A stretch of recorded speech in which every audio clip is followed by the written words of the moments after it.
Welcome back. Following on from last week, Matamata Vet's Andrea Ritmeester talks us through a tie-back surgery for a horse with a laryngeal hemiplegia. A warning, some of the footage you're about to see is graphic in nature.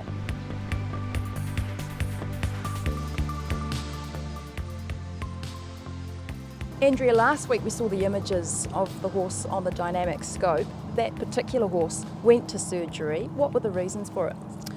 That horse was a grade 4 and it was unable to fully open the left side of its throat, and on the dynamic scope we saw that as it gained speed and it was running at racing speeds, it was completely collapsing the left side of the throat in. So that horse was unable to compete in that condition. So we did a surgery called a tie-back surgery or prosthetic laryngoplasty, if you want to know the real term. And basically what that entails is that we'll go in from the side and we put a permanent suture in through that cartilage and actually pull it out into an open position and tie it there. So we actually tie that cartilage back up out of the airway. And generally speaking, the surgery is quite successful in improving the horse's airway.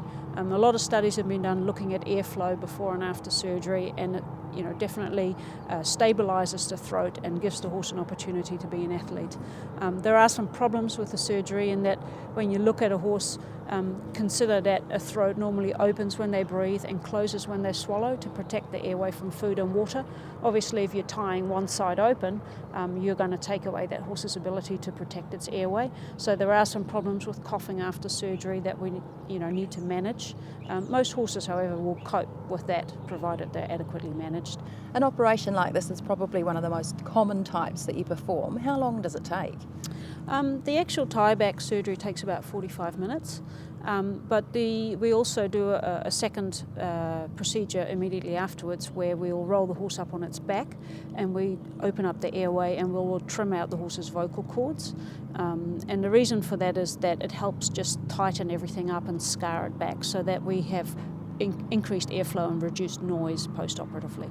So all up, the surgery probably takes about an hour to an hour and a quarter, something like that.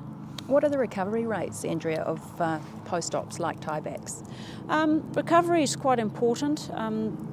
There is a potential complication with the surgery in that sometimes they fail because the suture that we put in through the cartilage to pull it out of the airway will actually cut through a little bit like a cheese wire slices through cheese. And generally, if that's going to happen, it'll happen within the first 6 weeks.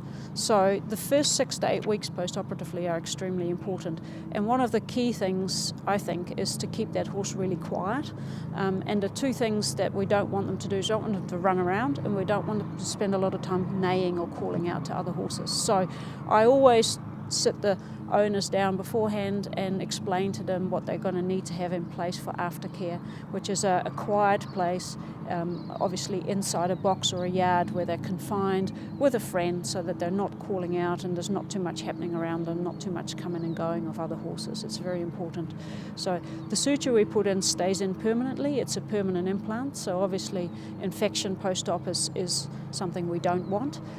These horses will typically be here for several days on intravenous antibiotics to prevent infection. And then once they go home, they won't be on any medication, but it's very important that they stay very quiet for the first sort of 6 weeks. The other thing that's very important is we don't want those horses coughing post-operatively. As I said, we've taken away their ability to protect their airway when they swallow.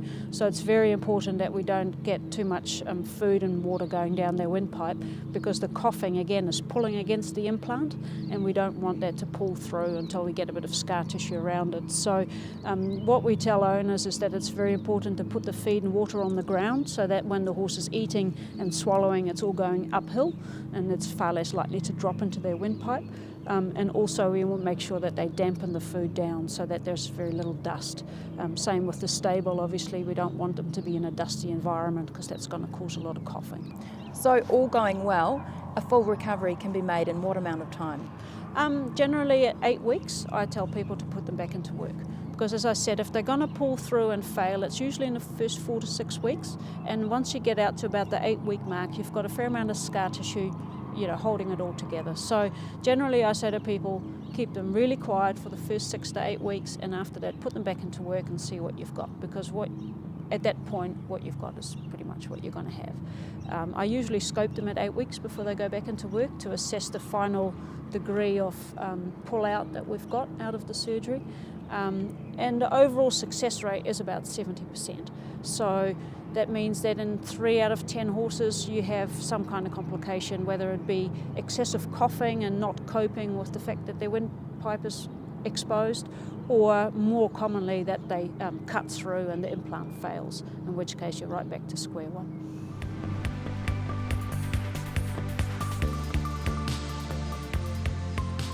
We thank Andrea and the team at Matamata Vets for their contribution over the last 3 weeks. Well, it's now time for Kiwi Bred Abroad, where we return to Sabah with New Zealand Bloodstock's Mike Kneebone as our New Zealand bred exports go under the hammer.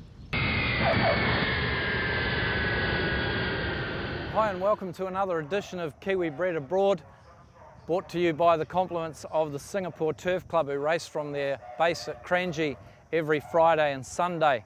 Well, we're still here in Sabah, East Malaysia, to cover the inaugural sale for the Royal Sabah Turf Club. 58 New Zealand horses are going up under the hammer this afternoon, and they've asked me to be their guest auctioneer. While we're here, we'll catch up with another Kiwi bred, Charlie Walding. With seasonal monsoon rains causing more than a few headaches for the RSTC leading up to the inaugural auction of the New Zealand Thoroughbreds, the sale went ahead on Saturday the 12th of October with a spirited and enthusiastic buying bench. The sale was restricted to members only of the Turf Club being allowed to purchase on the day, a move the club said would keep the horses in Sabah and give their members first go at the Bloodstock. With 58 lots going under the hammer and plenty of water around, the atmosphere was excellent with a huge crowd in attendance. Many who had never attended a live auction before made for interesting bidding styles. The final results of the sale would have delighted the club, with all but one of the 58 horses finding a new home. An average of almost 25,000 ringgit and 1.4 million ringgit in turnover, it was not an exercise for the club to make money, but to inject thoroughbred horses into the racing population. Following the sale, 3 pony races were conducted, between the races telecast from Selangor, Kuala Lumpur, another recent initiative introduced by the Royal Sabah Turf Club. And another recent initiative was the employment of well-known New Zealand racing identity, Charlie Walding. Charlie, you've been on a few missions in your life. This will be one of the more interesting. Yes, Michael, you have sent me a few places in the world, but to be fair, it's been a little bit of an eye-opener here. And it's been 6 weeks since I've been here. Some of them have been broken in, some of them haven't. How have the staff handled the thoroughbreds, because they're mainly used to local ponies here? Well, it has been a little bit of an eye-opener, but on a whole they've done very well. Came a bit out of left field, the New Zealand Bloodstock team getting you to come up and help them out with the flight load of horses. What are your plans now, Charlie? I know that you've had a bit of an offer from the club since you've been here, and not a bad sort of a place to live. No, it's not often you go to places where the buffalo and the cows and the kampong ponies wander around the roads. They graze a long acre. They don't seem to mind them here. It's a fairly laid-back sort of place. The beer's nice and cold. The people are very friendly. I'm actually going to take a consultancy role on for the Royal Sabah Turf Club and help the trainers with these ones they're going to break in, because they may have a little bit of trouble if they try to break them in like the pony, and get the trainers, and they want to bet. They want to send their betting to Malaysia and Singapore, and hopefully one day New Zealand. It'll be quite amazing, and that's the pony too. You know, when you see these little ponies fly out of the gates on the sand track in a minute, it's wild, and they've done it here for years, so they have some horse sense. So it'll be a little bit of a mission, but it'll be fun.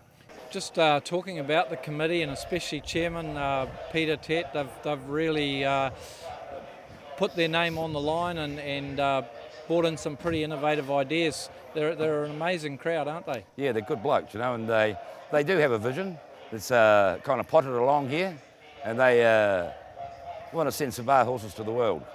They've bought a stallion, they've bought Strategic Image.